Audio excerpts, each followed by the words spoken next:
அனைவருக்கும் வணக்கம். இது குறள் அமுதம். ஒரு மன்னன் போர் செய்யும் பொழுது காலம் அறிந்து செய்யணும், இடமறிந்து செய்யணும். இப்போ பொதுவாகவே போர் என்கிறத விட எந்த ஒரு செயலுக்குமே இடம், காலம், அதை சொல்லுவாங்க. இடம், பொருள், ஏவல். ஏவல்னா செயல். அந்த செயலை இடம் பார்த்து, பொருள் பார்த்து, காலம் பார்த்து செய்யணும் அப்படிங்கிறார்.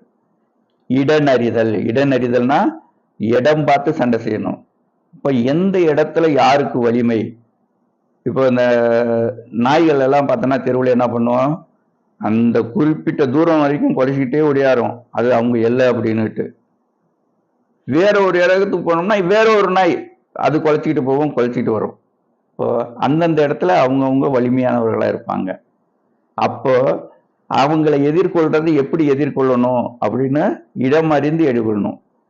வள்ளுவர் இடன் அறிதல், இடம் தெரிஞ்சு சண்டை செய்யணும் அப்படிங்கிற அதிகாரத்துல 10 குறள்ல சொல்றாரு.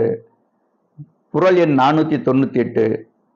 குறள்: சிறுபடையான் செல்லிடன் சேரின் உருபடையான் ஊக்கம் அழிந்து கெடும். சிறுபடையான் செல்லிடம் சேரின் உருபடையான் ஊக்கம் அழிந்துவிடும்.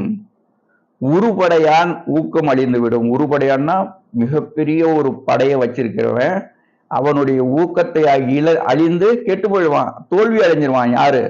உருபடையான் ஊக்கம் அழிந்து கெடும். உருபடையான் பெரிய படைகளை கொண்டவன் மன்னன் ஊக்கம் அழிந்து கெடுவான். எப்படி? சிறுபடையான் செல்லிடம் சேரின். ஒரு சின்ன படையை வச்சிருக்கக்கூடிய ஒரு மன்னன் எந்த இடத்துல இருந்து நாம சண்டை செஞ்சா வெற்றி கிடைக்குமோ அந்த இடத்துக்கு போய் நின்றுட்டானா அந்த சின்ன படையோட, உருபடையான் ஊக்கம் அழிந்து விடும். பெரிய படை வச்சிருக்கக்கூடிய மன்னனுடைய ஊக்கம் அழிந்து தோல்வியை தருவான். ஆனா அந்த சிறு படையை வச்சிருக்கிறவன் மன்னன் என்ன பண்ணுவான், அந்த குறிப்பிட்ட இடத்துல போய் சண்டை செய்யணும். அப்ப அந்த இடத்தை தேர்ந்தெடுத்து அந்த இடத்துல போய் இருந்து சண்டை செய்யணும். மீண்டும் ஒரு குறளோடு சந்திப்போம். நன்றி.